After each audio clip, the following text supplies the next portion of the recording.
বিসমিল্লাহির রহমানির রহিম। আসসালামু আলাইকুম। কেমন আছেন আপনারা? আশা করি ভালো আছেন। আমি রুজিনা কুকিং অ্যান্ড ব্লগ থেকে চলে আসলাম একটা পিঠা অথবা নাস্তা রেসিপি নিয়ে। আমার রেসিপিতে থাকবে একটা ঝাল চিকেনের কিমা দিয়ে ঝাল একটা নাস্তা অথবা পিঠা যেটাই বলেন না কেন, তো একদম খুব সহজে কিন্তু ঝটফট তৈরি করে নিতে পারেন। এই মজাদার সকাল বিকালের নাস্তা অথবা বাচ্চাদের স্কুলের টিফিনে ঝটফট তৈরি করে দিতে পারবেন। আর অনেক সুস্বাদু পিঠা অথবা নাস্তাগুলো দেখতে হবে অনেক আকর্ষণীয়, আর খেতে তো ভীষণ মজা। আপনারাও ঘরে ট্রাই করে দেখতে পারেন। মজার রেসিপি দেখার জন্য ইউটিউব চ্যানেলটাকে সাবস্ক্রাইব করে রুজিনা কুকিং অ্যান্ড ব্লগসের সাথেই থাকবেন। পাশে থাকা বেল আইকনটা ক্লিক করে রাখবেন, যাতে করে নতুন নতুন ভিডিও আপনাদের সাথে সাথে আপনার কাছে পৌঁছে যায়। কথা না বাড়িয়ে মূল রেসিপি দেখে নেই, স্কিপ না করে পুরোটা রেসিপি দেখবেন। আশা করব এই মজাদার এবং আকর্ষণীয় পিঠাটা আপনাদের কাছে অনেক ভালো লাগবে। পিঠা অথবা নাস্তা যেটাই বলেন না কেন, দেখেন মাশাআল্লাহ ভিতরটা।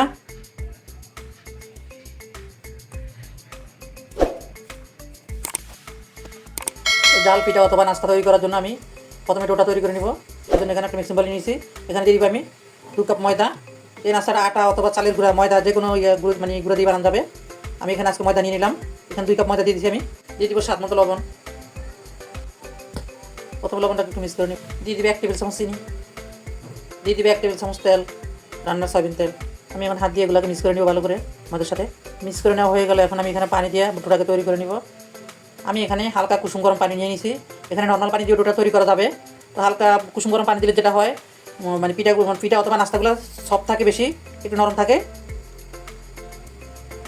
দেখেন আমি হাত দিয়ে ধরতে পারতেছি, মানে এরকম একটা গরম, একদম কুসুম গরম পানি দিলে সেটা আমি অল্প অল্প করে পানি দিয়ে ডোটা তৈরি করে নিব। এই তো দেখুন খামিরটা আমার তৈরি হয়ে গেছে। খামির অথবা ডো যেটাই বলেন না কেন, এই দেখেন আমরা নর্মাল যে রুটি খাই সেই ডোর মতো করে একটা ডো তৈরি করতে হবে সফট। দেখুন অল্প অল্প পানি দিয়ে আমার ডোটা তৈরি করা হয়েছে। এই যে এরকম একটা সফট একটা ডো থাকবে। এটা আমি এখন 15 থেকে 20 মিনিটের জন্য রেস্টে রেখে দিব। আর এই ফাঁকে আমি চুলার কাছে চলে যাই। এখানে আমি চিকেনের একটা কিমা তৈরি করে নিব, রেডি করে নিব। সেটা তৈরি করে নিই আগে। সেটাকে আমি ঢাকনা দিয়ে রাখলাম এক সাইডে। আর আমি এখন চুলার কাছে চলে যাবো। এদিকে চুলে একটা কড়াই বসাই দিছি। কড়াইতে আমি দিয়ে দিচ্ছি তেল। এদিকে তেল গরম হয়ে গেছে। এখানে আমি পেঁয়াজ দিয়ে দিব। এখানে আমি মাঝারি সাইজের একটা পেঁয়াজকে একটু কুচি কুচি করে কেটে নিচ্ছি, দিয়ে দিলাম এখানে। এই যে দেখুন পেঁয়াজ আমার ভেজে নেওয়া হয়ে গেল। পেঁয়াজ একদম বেশি গাঢ় করে ভাজি নাই, হালকা কাঁচা গন্ধটা যাওয়া পর্যন্ত একটু ভেজে নিচ্ছি। এখন আমি এখানে আদা রসুনের পেস্ট দিব। দিয়ে দিব 1 চা চামচ আদা বাটা, 1 চা চামচ রসুন বাটা। আদা রসুন কিছুক্ষণ নেড়ে ছেড়ে একটু করে ভেজে নিব কাঁচা গন্ধ যাওয়া পর্যন্ত। আর এখানে কিন্তু তেল বেশি দেওয়া যাবে না, অল্প তেলের ভিতরেই এই কিমাটাকে রেডি করতে হবে। আদা রসুন হালকা করে ভেজে নেওয়ার পর এখন এখানে দিয়ে দেবে আমি 1/2 চা চামচ থেকে একটু বেশি গরম মশলার গুঁড়া, 1/2 চা চামচ হলুদের গুঁড়া, 1 চা চামচ মরিচের গুঁড়া, 1 চা চামচ জিরার গুঁড়া। এখন এই মশলাগুলোকে কয়েক সেকেন্ড ভেজে নিব। হাতের কাছে ধনিয়ার গুঁড়া থাকলেও একটু করে দিয়ে দিবেন। দিয়ে দিব সামান্য করে পানি মশলাটা কষানোর জন্য। তো দেখতেই পাচ্ছেন 2-3 মিনিট রান্না করার পরে মশলাটা একটু কষে গেছে। এখন এখানে আমি চিকেনের কিমাটা দিয়ে দিব। এখানে 1 কাপের মতো চিকেনের কিমাও না, আমি মুরগির মাংসটাকে ছোটো ছোটো করে কেটে নিচ্ছি কুচি কুচি করে। এই যে দিয়ে দিলাম। দিয়ে দিব স্বাদ মতো লবণ। এখানে কিন্তু আমি একটু সবজি অ্যাড করবো। এখানে দিয়ে দিলাম মাঝারি সাইজের একটা আলু, আমি ছোটো ছোটো করে কেটে তারপর আমি ভালো করে ধুয়ে পানিটাকে জড়াই নিছি। এখানে দিয়ে দিলাম। এখন আলুটাও তো সিদ্ধ হতে একটু সময় লাগে, সেজন্য আমি চিকেনের সাথে দিয়ে দিলাম একসাথে। এখানে আমি আরও কিছু পানি অ্যাড করে দিলাম, 1/2 কাপের থেকে একটু বেশি পানি দিয়ে দিলাম এখানে চিকেনের আলু সিদ্ধ হওয়ার জন্য। তো চিকেনের আলুটাকে আমি ঢাকনা দিয়ে 2-3 মিনিট রান্না করে নিব। পরে আরও কিছু সবজি এখানে আমি অ্যাড করবো। চুলার আঁচটা কিন্তু আমি মিডিয়াম এবং লোভিটের মাঝামাঝি রাখছি চিকেনটা রান্না করার জন্য। এখন আমি এখানে অ্যাড করবো এই যে কিছু পেঁয়াজের কলি, এই যে ছোটো ছোটো করে কেটে নিচ্ছি, দিয়ে দিলাম। দিয়ে দিব 2টা কাঁচামরিচ কুচি করে কেটে নিচ্ছি। ডালটা আপনারা আপনাদের পছন্দ মতো দিবেন। আর একদম নামানোর আগ মুহূর্তে দিয়ে দিবেন এখানে আমি কিছু টমেটো কুচি। আপনারা এখানে আরও সবজি অ্যাড করতে পারবেন, ক্যাপসিকাম অথবা গাজর, ফুলকপি, পাতাকপি, মানে যে কোনো সবজি দেওয়া যাবে এখানে ছোটো ছোটো করে কেটে। আমি আমার পছন্দ মতো দিয়ে দিলাম। চিকেনের আলুটা সিদ্ধ হয়ে গেছে, কড়াই সিদ্ধ হয়ে গেছে। এখন পেঁয়াজের কলি দিয়েছি, পেঁয়াজের কলি সিদ্ধ হতে সময় লাগে না। আবার দিয়ে দিলাম ঢাকনা।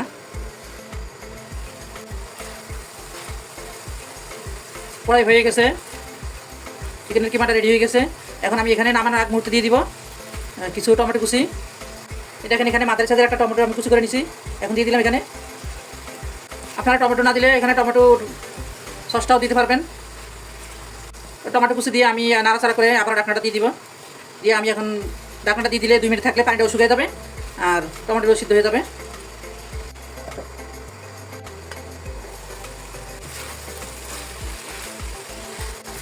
তো দেখুন আমার চিকেনের কিমাটা কিন্তু একদম রেডি হয়ে গেছে। কিমা অথবা পুর যেটাই কী বলে জানি না, যেটাই বলেন না কেন, রেডি হয়ে গেল। এখন আমি পিঠাগুলো তৈরি করে নিব। অবশ্যই পিঠাগুলো তৈরি করার আগে কিন্তু এই কিমাটাকে ঠান্ডা করে নিতে হবে। গরম গরম অবস্থা পিঠার ভিতরে দেওয়া যাবে না। আমার কিমার পানিটা কিন্তু একদম ভালোভাবে শুকিয়ে গেছে, দেখেন কোনো পানি নেই এখানে।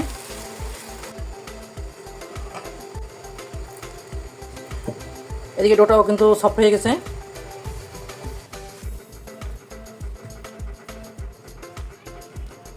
এই তো দেখুন আমি 3 ভাগে ভাগ করে নিছি। তো আমি এখন রুটি বেলে নিব। প্রথমে একটা রুটি বেলবো বড় করে। ডোটার উপরে আমি প্রথমে একটু করে ময়দা ছিটিয়ে নিব, যাতে করে ফিরাতে লেগে না যায়। এই তো দেখুন আমি রুটি বেলে নিচ্ছি। আমরা নর্মালি যে রুটি খাই ওই রুটি থেকে একটু সামান্য করে পাতলা করবো। এই তো দেখেন বড় করে একটা রুটি বেলে নিচ্ছি আমি। এই যে দেখেন পাতলাটা কীরকম, এই যে এরকম পাতলা হবে রুটি। একদম বেশি পাতলা করলে কিন্তু আবার সমস্যা হয়ে যাবে। এরকম হলে হবে, নর্মাল রুটির মতো হলেই হবে এরকম। এখন আমি কেটে নিব গোল গোল করে। আর ঢাকনার ইয়ে ব্যবহার করবো, কী বলে এটাকে, ঢাকনাই বলে না, এটাই ব্যবহার করবো। তো আপনাদের হাতের কাছে যদি কুকি কাটা থাকে সেক্ষেত্রে আপনারা কুকি কাটা দিয়েও কাটতে পারবেন, অথবা ছোটো ছোটো করে রুটি বেলে নিতে পারবেন। তো আমি যে কেটে নিলাম।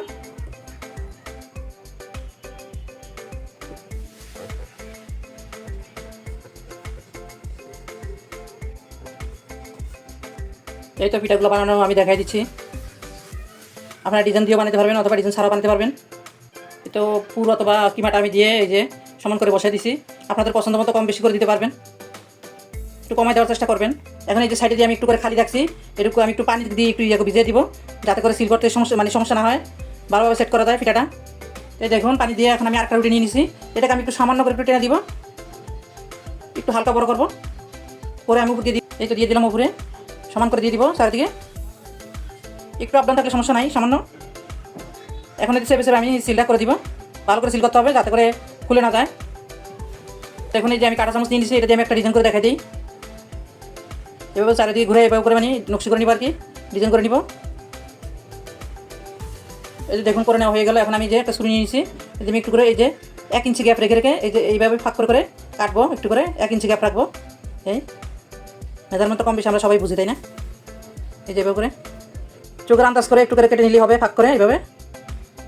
এই যে চারিদিকে ঘুরে আমি এভাবে কেটে নিছি। এখন দেখুন আমি যেভাবে যেটা করতেছি, এই যে দেখেন এই একদমই সহজ। এই দেখুন দেখলেন তো কতটা সহজ এই আকর্ষণীয় পিঠাটা তৈরি করা। এই আকর্ষণীয় পিঠাটা আপনারা তৈরি করে নিতে পারেন যে কোনো অনুষ্ঠানে, অতিথি আপ্যায়নে। আপনাদের বোঝার সুবিধাতে আমি ভিডিও স্কিপ করতেছি না।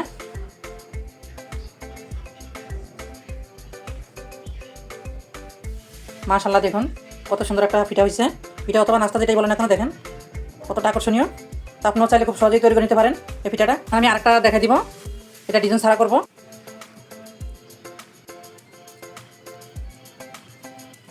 সেমভাবে আবার পানি দিয়ে দিচ্ছি, সব কিছুই সেম। এই উপরের রুটিটাকে আমি আবার একটু বড় করে নিলাম, একটু করে টেনে হালকা করে একটু করে বড় করে নিতে হবে, যাতে করে সমানভাবে বসে। এই যে দেখুন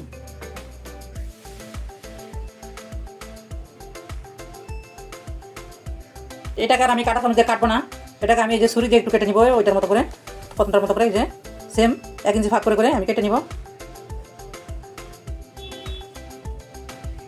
এই যে দেখুন চোখের আন্দাজে কাটলেই হবে। এই যে দেখলেন তো একদমই সহজ। এখন সেম আগেরটার মতো করে এই যে করে বাসটা দিয়ে দিব। এই সেমই, কিন্তু ওইটা কাটা চামচ দিয়ে করলে একটু একটু ডিজাইন আসে, আর এটা ডিজাইন ছাড়া। তো এটাও সুন্দর, এটাও খারাপ না, দুটোটাই সেম, সামান্য একটু পার্থক্য। তো আপনাদের যেটা ভালো লাগে আপনি সেটাই করে নেবেন। তো দুটোটা পিঠাই কিন্তু সুন্দর, দেখেন আকর্ষণীয়। তো আপনাদের যেটা ভালো লাগে আপনি সেটাই করে নেবেন। এই যে এভাবে করে আমি সবগুলো তৈরি করে নিই। এই তো দেখুন আসলে আমার পিঠাগুলো কত সুন্দর লাগতেছে, একদম রেডি পিঠাগুলো হয়ে গেছে। এখন আমি ভেজে নিব চুলার কাছে যাই। চুলে একটা কড়াই দিয়েছি, এখন দিয়ে দিব তেল। আমি এখানে পরিমাণ মতো তেল দিব, গরম হয়ে এখন পিঠা দিয়ে দিব আমি। বিসমিল্লাহ। পিঠাগুলো যেহেতু একটু বড় বড়, সেজন্য আমি একটা একটা করে ভাজবো, আর ছোটো হলে 2-3টা করে ভাজা যায়। তো দেখলেন তো খুব সহজেই তৈরি করে নিলাম মজাদার এবং আকর্ষণীয় একটা পিঠা অথবা নাস্তা। আপনারা চাইলে খুব সহজেই কিন্তু তৈরি করে নিতে পারেন এই মজাদার নাস্তাটা, অথবা পিঠা নাস্তা যেটাই বলেন না কেন, একদমই সহজ আর খেতে কিন্তু ভীষণ সুস্বাদু। তো যদি আমার আজকের এই পিঠা অথবা নাস্তার রেসিপিটা ভালো লেগে থাকে ভিডিওতে লাইক দিয়ে দিবেন আর বেশি বেশি করে শেয়ার দিয়ে দিবেন। চুলার আঁচ কিন্তু বেশি বাড়ায় রাখি নাই, মিডিয়াম এবং লো হিটের মাঝামাঝি রেখে আমি পিঠাগুলো বাঁচতেছি।